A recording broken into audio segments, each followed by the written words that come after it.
الفقيه المقدم محمد بن علي عليه وجميع سادة علي علي ورسولهم وفروعهم وإلى حضرة النبي الفاتحة. أعوذ بالله من الشيطان الرجيم. بسم الله الرحمن الرحيم. الحمد لله رب العالمين الرحمن الرحيم مالك يوم الدين.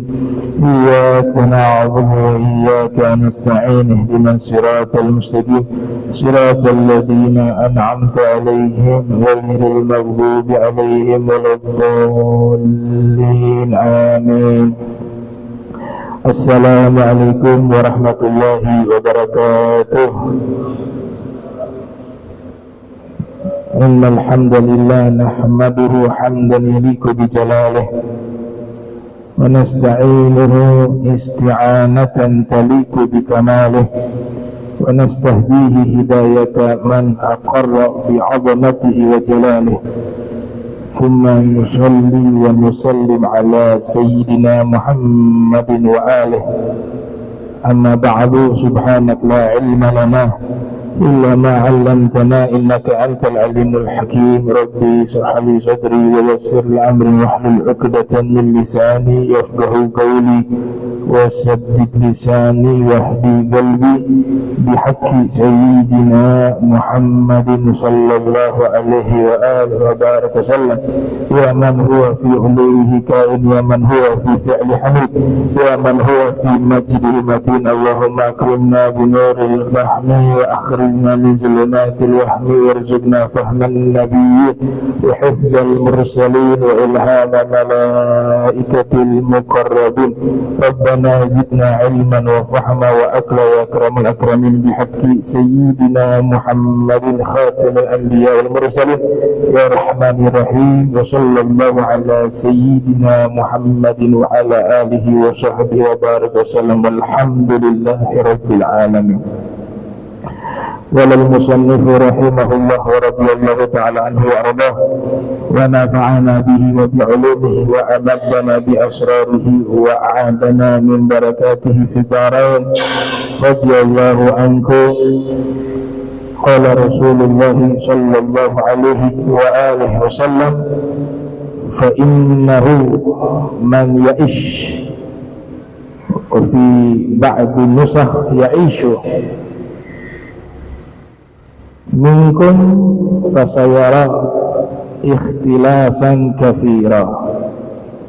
Alhamdulillah, puji syukur kehadirat Allah, salawat salam senantiasa tercurahkan kepada junjungan mulia Nabi tercinta Sayyidina Muhammad sallallahu alaihi wa alihi wa barak wasallam beserta seluruh keluarga beliau, sahabat beliau, dan umat beliau yang senantiasa melaksanakan ajaran beliau hingga akhir masa nanti.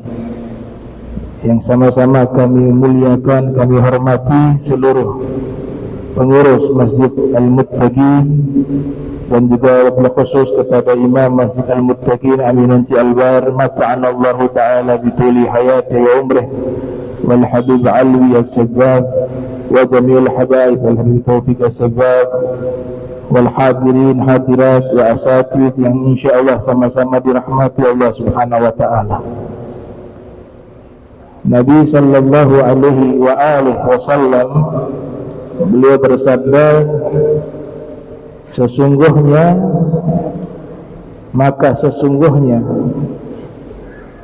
orang yang akan hidup di antara kalian setelah wafatnya aku, maka dia akan melihat banyaknya perselisihan yang terjadi di tengah-tengah umatku, kata Nabi sallallahu alaihi wasallam. Jadi Nabi menyatakan kalimat atau sabda ini sangat jelas. Muatan yang terkandung dalam sabda Nabi ini berbicara tentang peristiwa yang akan terjadi di masa depan. Karena ada kata di situ fasayaro, seorang di antara kalian dia akan melihat. Di Nabi tidak berbicara konteks pada masanya, tapi Nabi berbicara di masa yang akan datang. Karena di masa Nabi umat Islam satu. Rujukannya jelas Rasul SAW. Semuanya pasti akan tunduk dengan apa yang disampaikan Nabi. Tapi setelah Nabi wafat, banyak terjadi tafsiran-tafsiran yang berbeda terkait teks-teks keagamaan kita, baik Al-Qur'annya maupun sunnahnya. Nah, dan ini juga menunjukkan bahwa Nabi diberikan ilmu oleh Allah Subhanahu wa ta'ala terkait hal-hal yang akan terjadi di masa depan.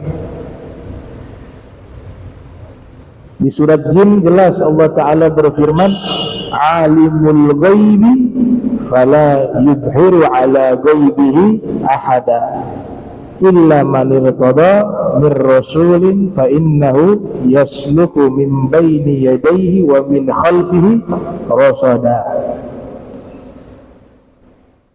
Yang maha mengetahui sesuatu yang gaib hanya Allah, dan Allah tidak menunjukkan perkara-perkara gaib kepada seorang pun, kata Allah, kecuali ada istisna, ya, kecuali orang yang diridhai oleh Allah dari utusan Allah.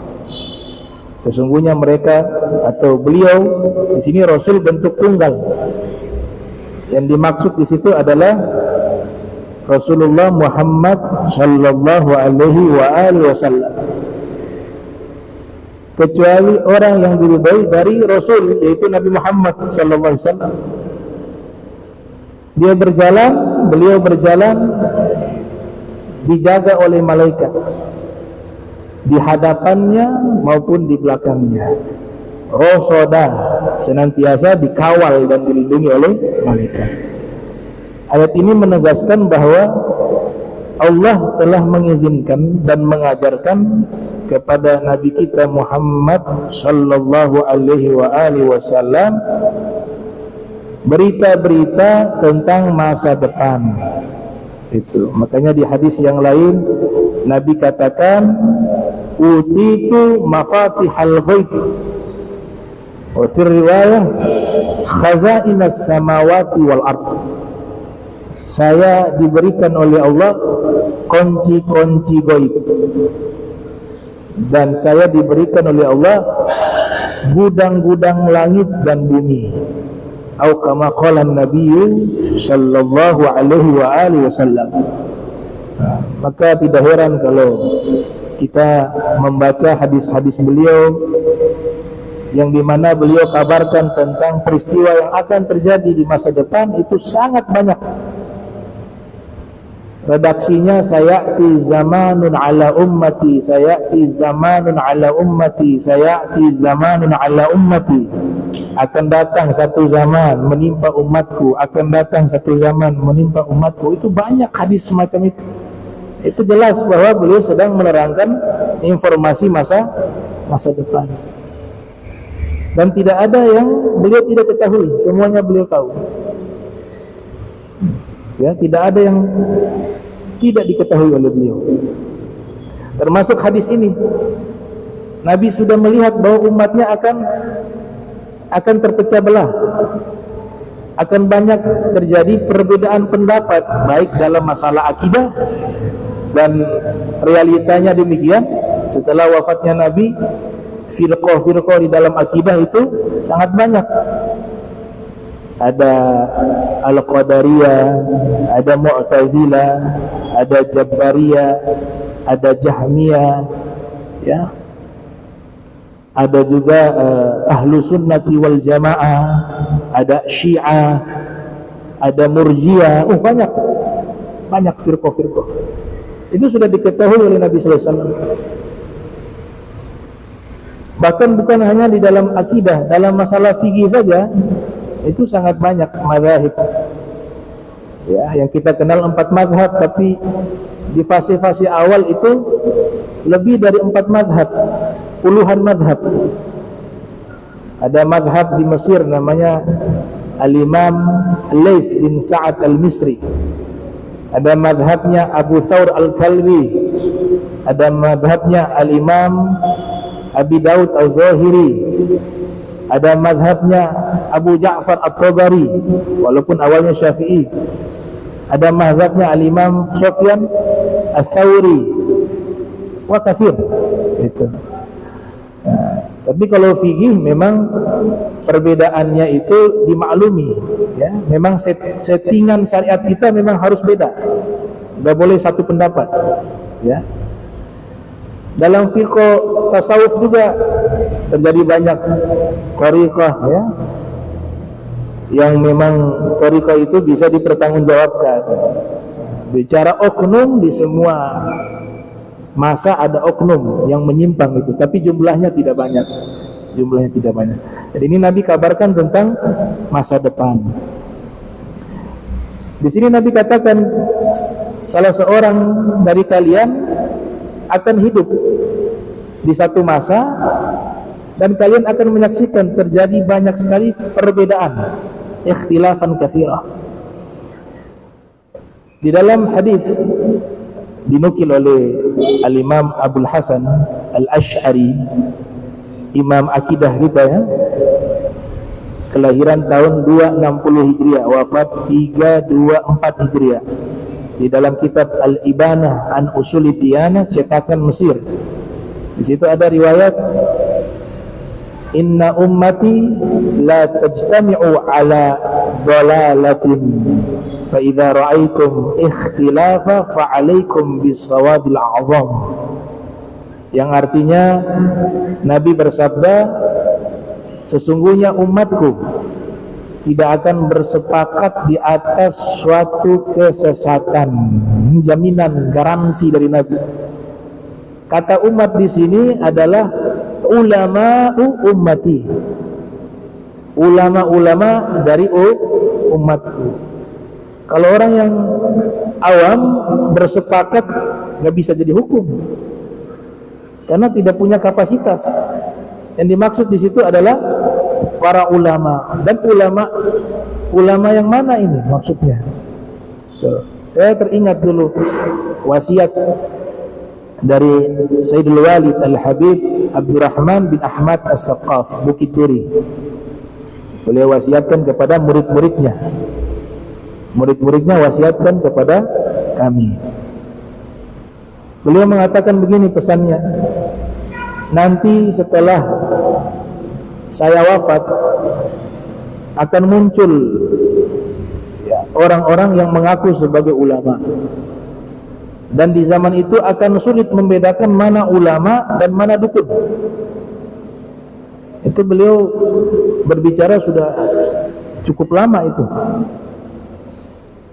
Dan pada waktu itu jangan hanya mengandalkan mengikuti figur, kata beliau, tapi verifikasi amalan dan pendapat dari siapapun itu yang mengatasnamakan ulama, diverifikasi dengan kitab-kitab ulama terdahulu. Kalau cocok, ambil. Tapi kalau bertentangan, ikuti yang ada di kitab. Itu kata beliau begitu. Karena yang di kitab ini, yang mereka tulis para ulama terdahulu, sudah teruji keilmuannya, sudah teruji keikhlasannya, sudah teruji kesolehannya, dan keilmuannya diakui, dan juga jelas ilmunya diterima oleh Allah. Salah satu buktinya sudah ribuan tahun tapi kitabnya masih ada. Yang lain bisa 5 tahun orang udah lupa.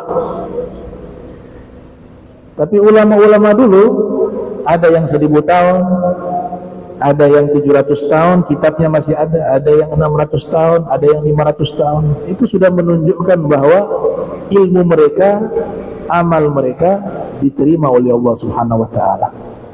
Itu. Makanya di hadis tadi sama dengan hadis riwayat Ibnu Majah yang lahir tahun 209 wafat 273 Hijriah. Rasulullah sallallahu alaihi wasallam bersabda, la tajtami'u ummati ala dalalah. ulama dari umatku tidak akan bersepakat di atas kesesatan. Jadi kita gak perlu bingung, kita lihat ulama terdahulu atau ulama khalaf, salaf, khalaf, mutaakhir. Ternyata pendapatnya mayoritas ini dari ulama salaf, ulama khalaf, ulama mutaakhir. Ada di zaman kita muncul pendapat yang berbeda dengan pendapat 3 generasi ini. Mayoritas ya, bukan semua, karena tidak sulit kita dapati satu pendapat disepakati oleh semua mazhab, itu sulit. Pasti ada perbedaan sedikit. Yang dimaksud ini jumhur, mayoritas. Ada beberapa kasus sepakat, tapi kebanyakannya ada perbedaan sedikit. Maka kita ikuti pendapat ulama-ulama terdahulu, salaf, khalaf, mutaakhir, gitu. Tapi kalau cocok, ambil. Tapi kalau menyelisihi mereka, ditolak. Gitu. Itu kaidah. Karena Nabi sudah mengatakan, tidak akan mungkin ulama umatku bersepakat di atas kesesatan. Wa fi riwayah ditambah dengan kata abada. Selama-lamanya tidak mungkin mereka bersepakat di atas kesesatan. Yang penting ulama yang betul-betul ulama. Yang di kitab-kitab ini yang ditulis, mereka sudah teruji sebagai the real ulama, ya. Nah, ini lanjutan hadisnya. Nabi katakan tadi, kalau kalian melihat banyak perbedaan, fa'alaikum bisawadil a'zam, kata Nabi, hendaklah kalian mengikuti mayoritas dari para ulama. Al-Imam Al-Munawi di dalam kitab Faidul Qadir mengatakan maknanya adalah mayoritas dari para ulama. Begitu juga Al-Habib Abdullah Al-Haddad, ya, beliau mengatakan makna mengikuti kelompok yang mayoritas adalah mengikuti mayoritas dari para ulama, bukan mengikuti kelompok orang awam. Orang awam sekalipun mayoritas tidak bisa jadi hujjah. Yang jadi hujjah adalah mayoritas ulama. Baik ulama terdahulu, kita istilahkan dengan ulama salaf, ya. Kalau saya katakan ulama salaf, konotasinya adalah zaman. Abad 1, abad 2, abad 3 Hijriah. Atau dalam makna bahasa, yang 100 tahun terdahulu bisa kita sebut ulama salaf juga secara bahasa, karena itu artinya terdahulu, gitu, ya. Makanya para habaib biasa sebut para salaf kami, padahal itu masa ada yang 100 tahun, 200 tahun, 300 tahun, bukan abad 1 Hijriah, bukan abad 2 Hijriah. Itu maknanya apa? Makna salaf secara bahasa. Tapi kalau terminologi keilmuan, salaf itu adalah abad 1, ulama yang hidup di periode abad 1, abad 2, abad 3. Mereka berlandaskan hadis Nabi SAW. Nabi mengatakan, khairu qarni qarni thumma alladhina yalunahum thumma alladhina yalunahum.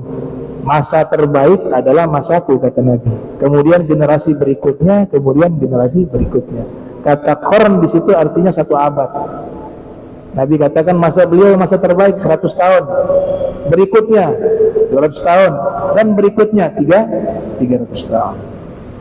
Itu disebut dengan ulama salaf. Dan juga kita juga mengambil pendapat ulama khalaf, ulama setelah masa ulama salaf. Dan ulama yang setelah khalaf namanya mutaakhir. Dan ulama yang ada di masa kita juga boleh kita merujuk, yaitu ulama kontemporer, kekinian.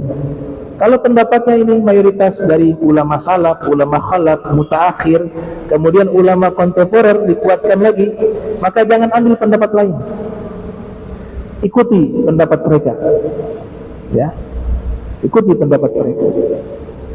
Karena pendapat mereka sudah digaransi oleh Nabi, dijamin oleh Nabi tidak akan sesat, tidak akan salah. Itu dalam bahasa fikih disebut al-ijma', ya, kesepakatan para ulama. Kemudian di sini dikatakan ada riwayat yang lain disebutkan ikhtilafu ummati rahmatun. Perbedaan pendapat dari ulama-ulama umatku adalah rahmat, kasih sayang Allah Subhanahu wa taala. Ini hadis termuat di dalam kitab Al-Jami'us Shaghir yang ditulis oleh Imam As-Suyuti yang lahir tahun 849 Hijriah, wafat 911 Hijriah. Tapi di riwayat Imam Ahmad yang lahir tahun 164, wafat 241 Hijriah, di dalam Musnad Nabi bersabda, al-jama'atu rahmatun wal furqatu azab. Berjamaah itu kasih sayang, bercerai-berai itu azab. Kalau kita analisa dua riwayat tadi seakan-akan kontradiksi ya.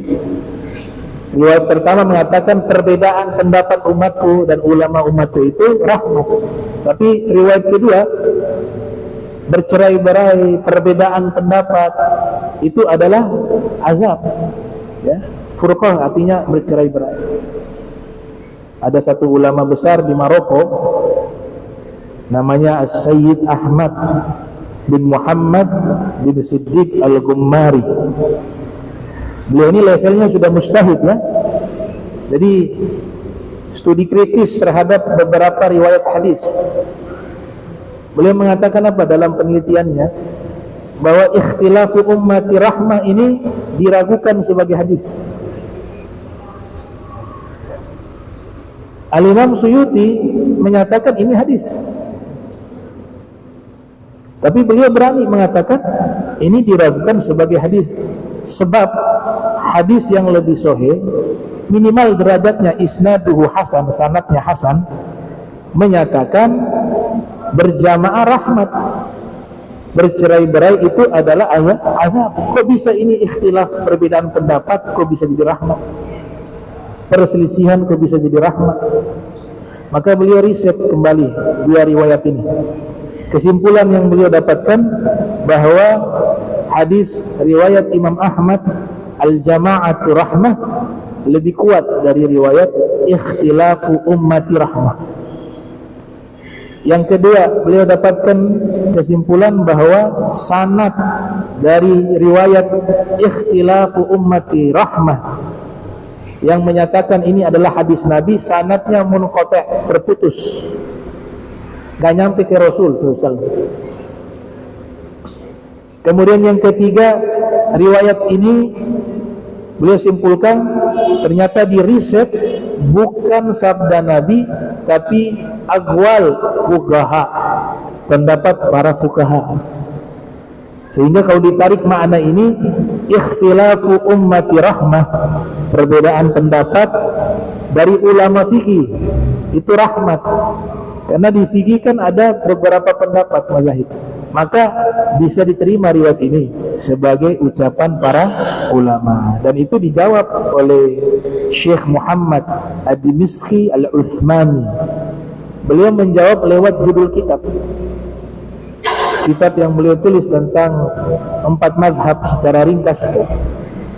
Rahmatul ummah fi ikhtilafil a'immah.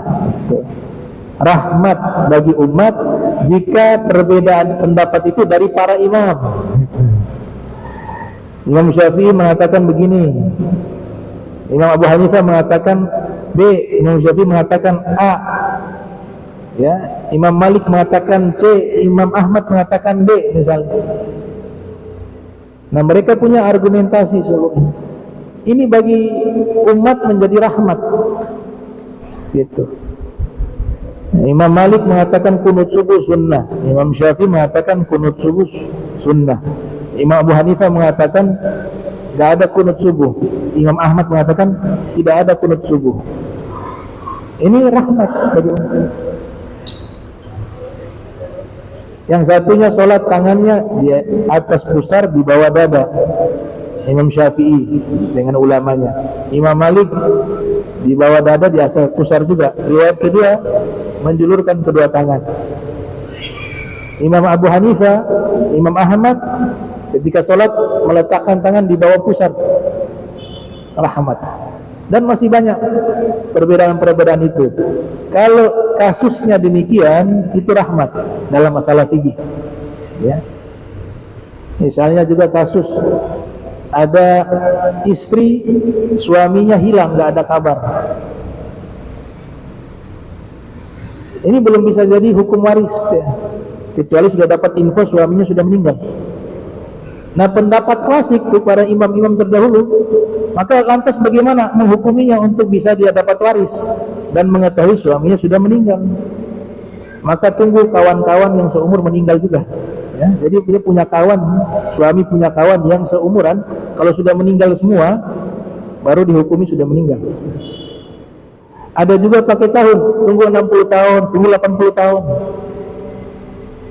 Tapi ternyata perkembangan zaman, fatwa itu keluar di zamannya yang memang informasi sulit ditemukan, sehingga kita belum bisa memastikan orang itu masih hidup atau sudah meninggal. Tapi zaman sekarang canggih dengan teknologi, maka mazhab Hambali memfasilitasi, serahkan ke hakim biar hakim memutuskan. Nah, itu tadi kan rahmat. Tapi kalau hanya satu pendapat akan memberatkan umat, gitu. Nah, jadi kenapa Syekh Ahmad Al-Ghumari menyatakan dengan penuh keyakinan bahwa ini bukan hadis tapi ucapannya para fuqaha, karena sesuai kasus bahwa ketika ada perbedaan pendapat dalam masalah fikih itu rahmat bagi umat, dan ini adalah ucapan para ulama. Sedangkan persatuan jamaah dan persatuan, cukup ayat Al-Quran sudah menjawab bahwa bercerai-berai itu dilarang. Yang diperintahkan kita harus bersatu. Wa'tasimu bihablillahi jami'a wa la tafarraqu wadhkuru ni'matallahi 'alaikum idh kuntum a'da' fa'allafa baina qulubikum fa asbahtum bi ni'matihi ikhwana. Nah, jadi ayat ini sudah menjawab bahwa perintah Allah untuk kita bersatu dan larangan Allah jangan kita bercerai-berai. Ingatlah nikmat yang Allah berikan kepada kalian. Ini khitabnya kepada orang-orang Madinah yang sebelum Nabi hadir mereka berkonflik ratusan tahun. Nabi hadir baru menjadi apa? Berdamai dan menjadi saudara. Kata Allah, ingatlah nikmat yang telah diberikan kepada kalian. Dulu kalian bermusuhan, tapi ketika hadirnya Nabi Muhammad, Allah menyatukan hati kalian. Bahkan kalian menjadi saudara, dan persaudaraan itu bagian dari nikmat Allah Subhanahu wa taala. Itu. Al-Imam Ahmad bin Hanbal diceritakan, beliau punya murid ngarang kitab, dikasih judul Al-Ittifaq, yang artinya apa? Kesepakatan. Jadi kitab itu isinya kesepakatan ulama, gak ada ikhtilaf. Sang murid berpikir, pasti guru saya senang dengan kitab ini, soalnya gak ada khilaf, semua isinya kesepakatan. Dibawalah kitab tersebut, kemudian dipresentasikan langsung di hadapan sang guru, Al-Imam Ahmad. Ketika dibaca, isinya kesepakatan dari awal sampai akhir. Kemudian Imam Ahmad bertanya, ini kamu kasih judul apa? Kitab Al-Ittifaq, kitab kesepakatan. Gak ada khilaf, semuanya sepakat di sini. Kata Imam Ahmad apa? Kurang bagus kitabnya. Kesepakatan dalam hukum kurang bagus. Datang murid kedua, sudah menyusun kitab juga, isinya dari awal sampai akhir perbedaan ulama tentang masalah hukum. Dipresentasikan di hadapan Imam Ahmad, dibaca dari awal sampai akhir. Selesai baca, Imam Ahmad mengatakan, bagus kitab ini, kitab ini yang bagus. Kemudian yang mengarang tadi kitab kesepakatan ulama, wahai guru, kenapa yang perbedaan pendapat justru bagus, yang kesepakatan tidak bagus? Kata Imam Ahmad bin Hanbal, kalau hukumnya hanya satu pendapat, sedangkan agama ini akan tersebar bukan hanya di wilayah kita tapi penjuru dunia dan berlangsung sepanjang zaman, maka dipastikan umat ini akan sengsara. Umat ini akan kesulitan. Tapi jika ada perbedaan, maka ada opsi-opsi yang bisa mereka pilih sesuai dengan zaman dan keadaan mereka.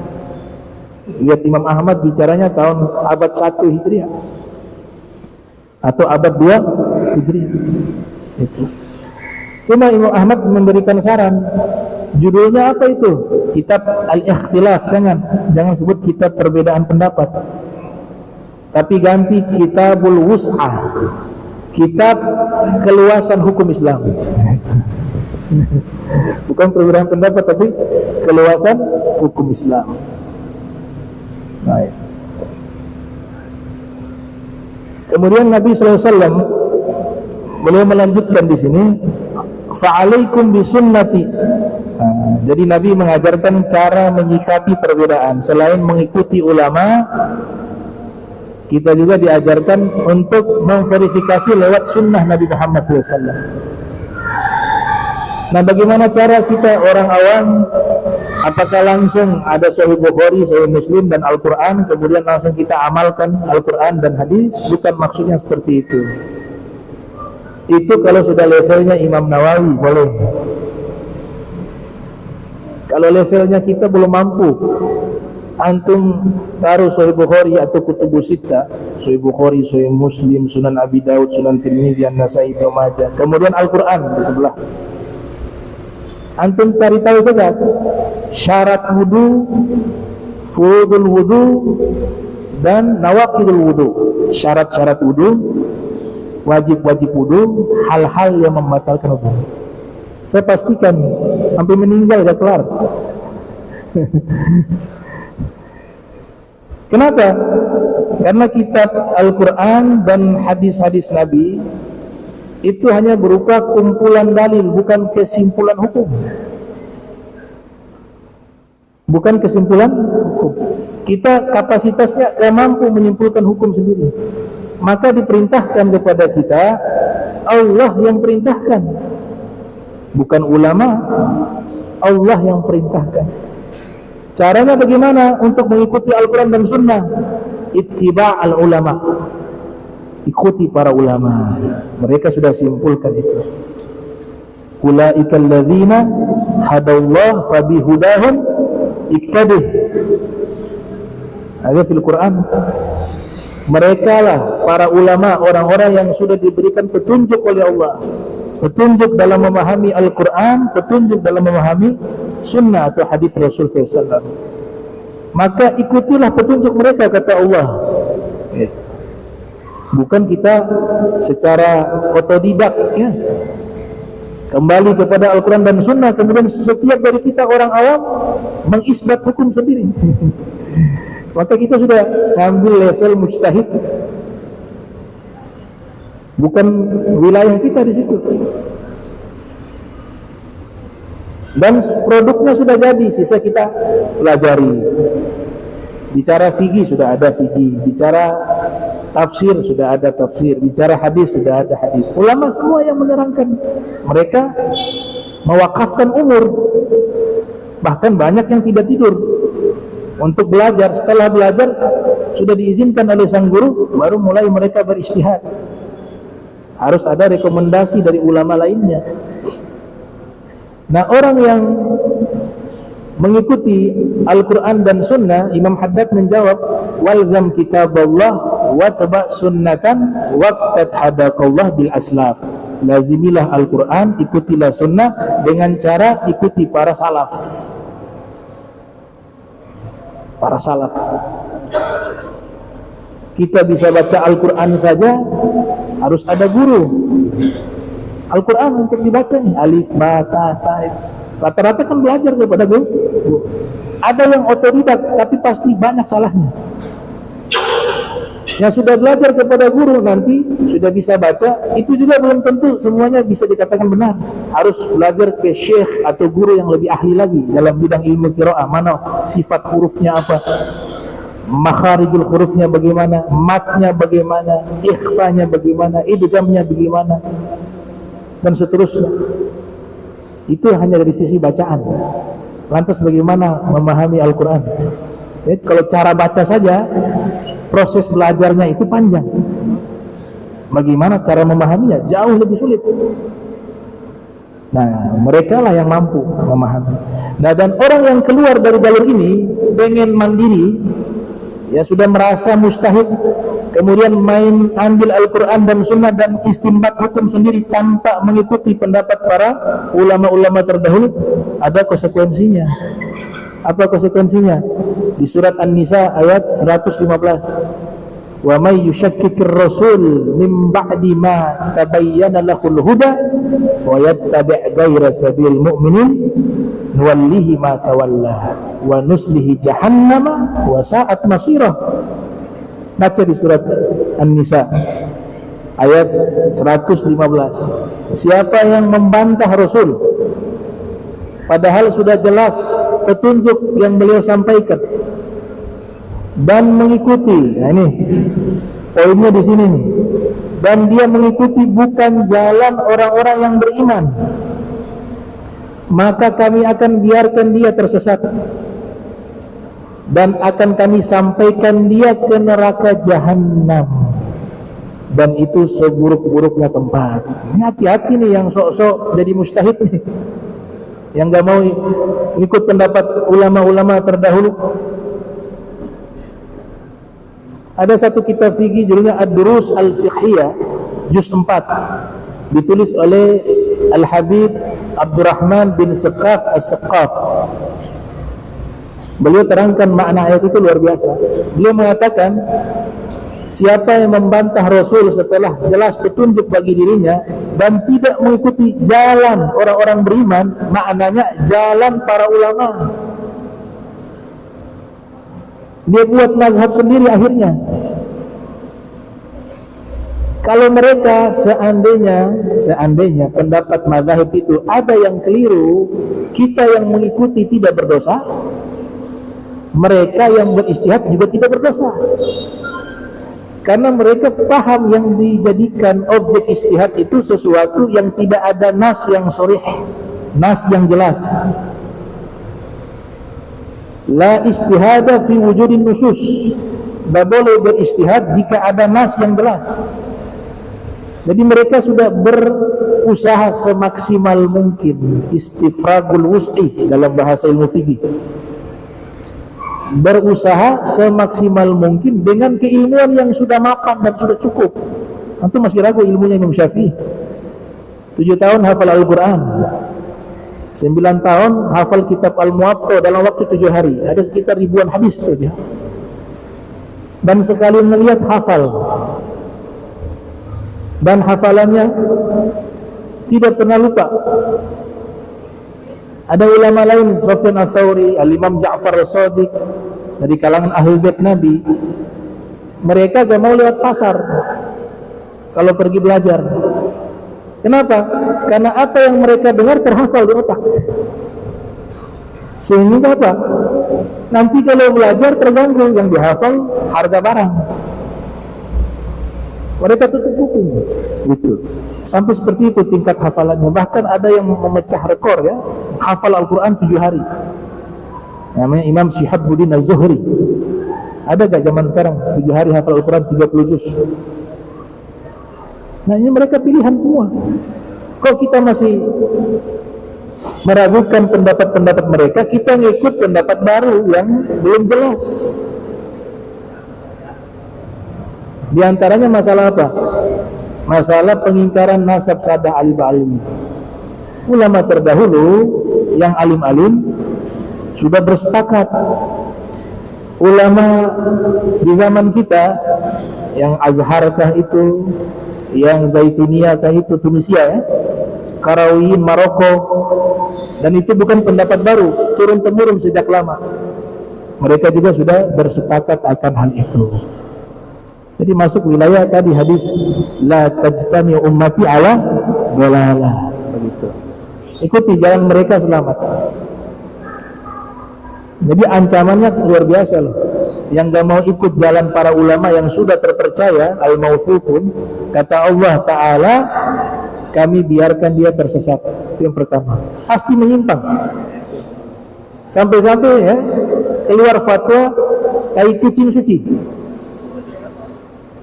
Keluar fatwa kencingnya hewan cuci. Ala gaul saz. Ya, ini pendapat seperti ini tidak bisa dipublikasikan. Kenapa? Pendapat ini saya akui ada. Al-Imam Syaukani mengutip dalam kitab Nailul Autar.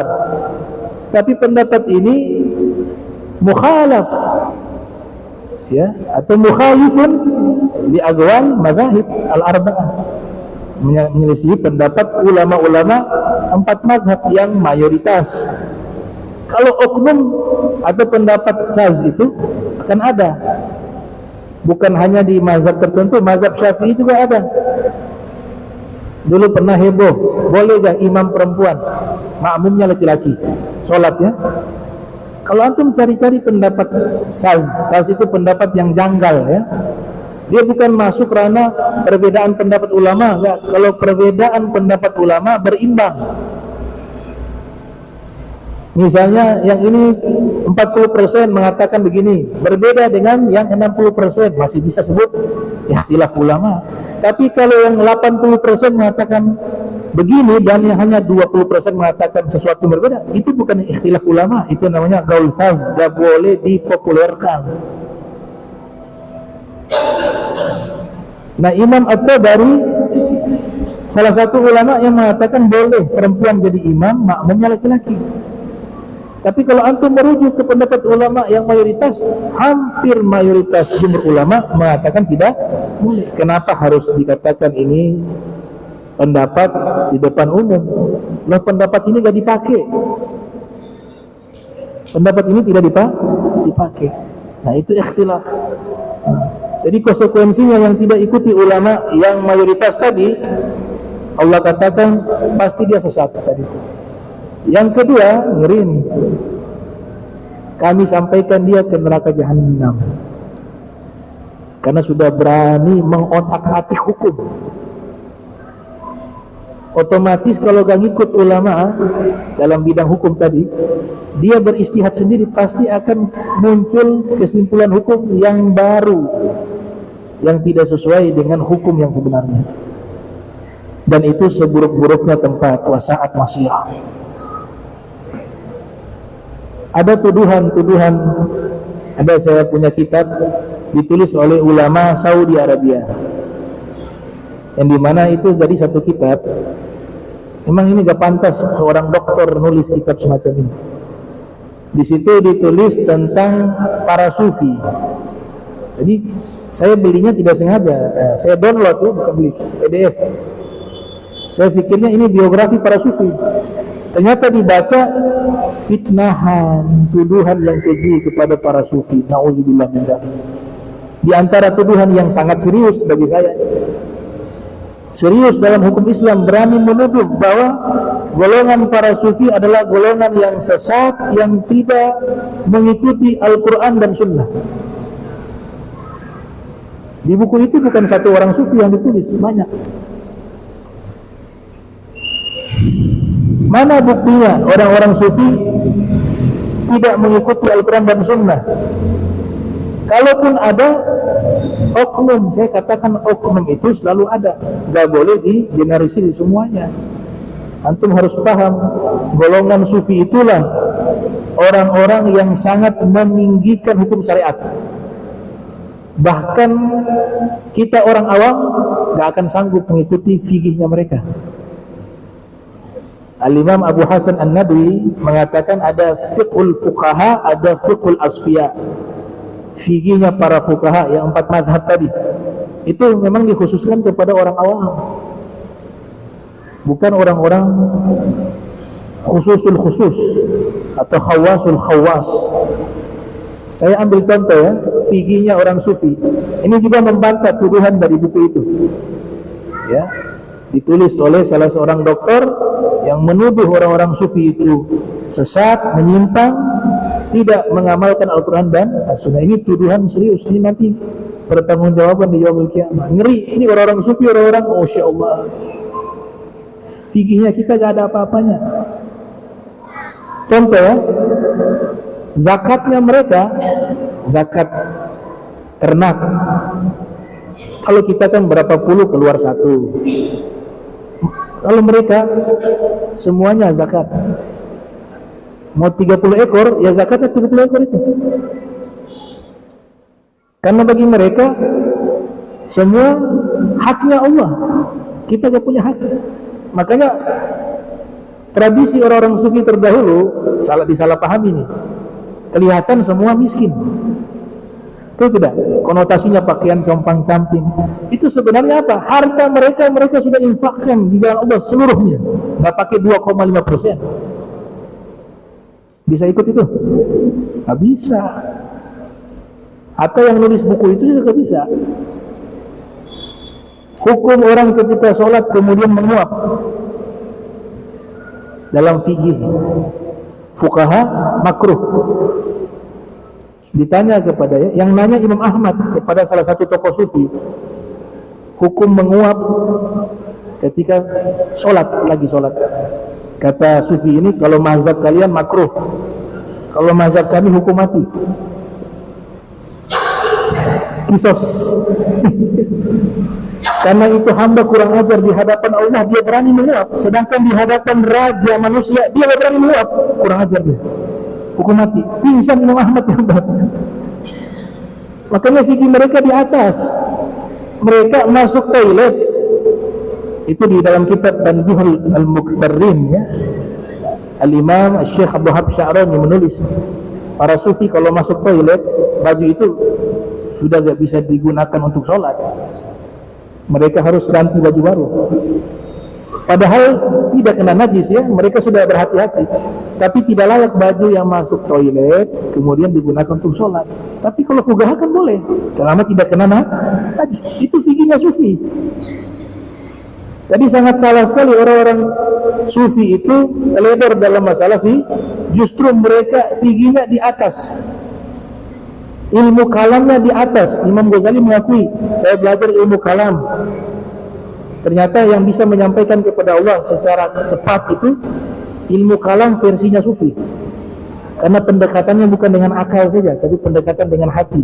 Dan hati itu paling cepat usul kepada Allah dan Rasul Muhammad SAW. Itu para sufi. Jadi Syekh Abdul Qadir Jailani, seorang sufi dan pemegang syariat sangat kuat. Kalau ada mengatasnamakan tariqah Al-Qadiriyah kemudian tidak sholat 5 waktu, dusta atas nama tariqah itu. Kenapa? Syekh Abdul Qadir Jailani dinyatakan oleh para ulama kana yatamassaku bi qawanini syariati. Beliau adalah orang yang paling teguh memegang undang-undang syariat. Paling teguh. Itu kata Ibn Hajar al-Asqalani. Bahkan beliau pesankan wasiat kepada anaknya, ya bunayya tir ilal haq bi janahai alkitab wa sunnah. Wahai anakku, terbanglah menuju kepada Allah yang maha benar dengan 2 sayap, Al-Quran dan As-Sunnah. Itu maqalahnya Syekh Abdul Qadir bin Musa Al-Kailani atau Al-Jailani yang lahir tahun 470, wafat 561 Hijriah, yang tidak asing bagi umat Islam di seluruh dunia ini.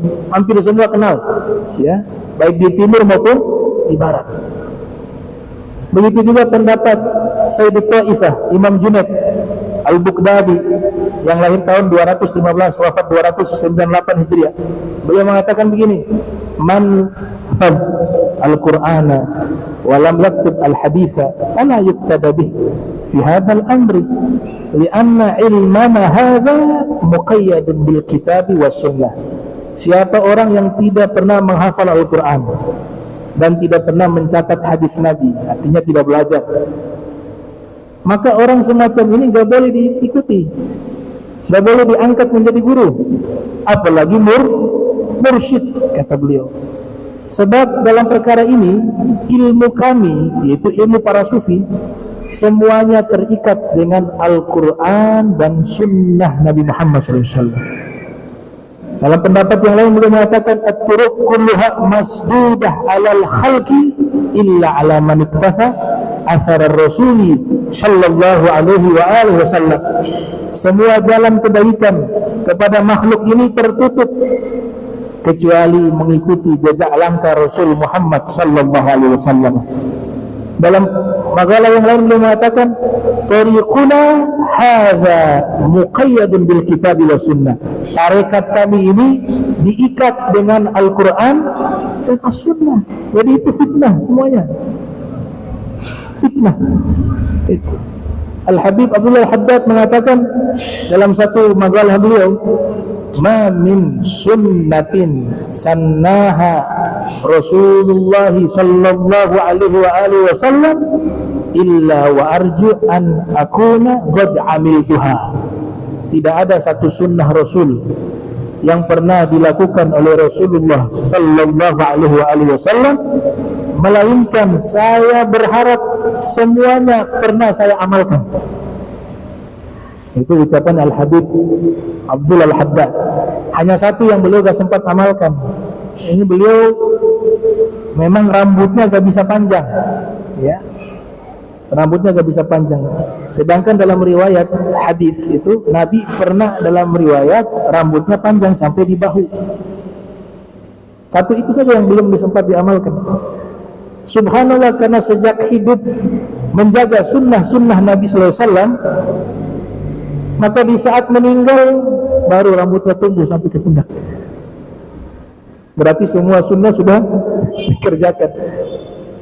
Nah itu bagaimana kita memperbaiki nama baik para sufi, ya. Ya, para sufi yang asli itu, saya bilang oknum itu di semua ulama ada. Sebenarnya mereka bukan ulama oknum. Ada mungkin yang keliru karena tidak sengaja, namanya manusia, bukan para nabi. Ya, sebagaimana Said Muhammad bin Ali Al-Maliki menyebutkan ada seorang ulama dianggap sebagai ahli fikih.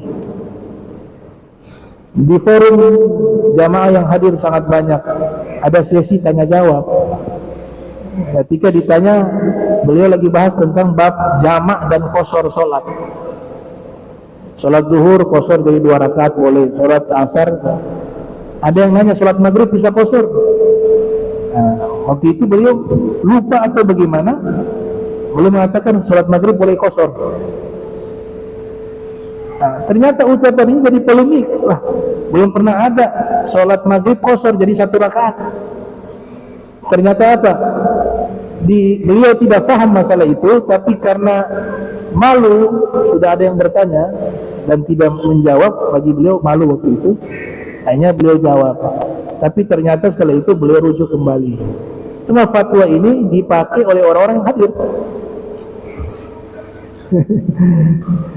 Jadi qasharnya maghrib jadi 1 rakaat. Yang bahaya qashar subuh. Kalau 2 rakaat di qashar habis karena sholat. Nah ini tentang beberapa kajian mengikuti sunnah Rasul SAW. InsyaAllah pertemuan berikut kita lanjutkan lagi pembahasan kita. Allahumma jam'ana hadha jam'a marhuma wa tafarraqan badi tafarrukan ma'asuma wa la tajal minna wa la minna syakila mahruma. Subhanaka bihamdika asyhadu astaghfiruka wa atubu ilaik. Wa sallallahu ala sayyidina Muhammadin wa ala alihi wa sahbihi wa baraka wa sallam. Wassalamualaikum warahmatullahi wabarakatuh.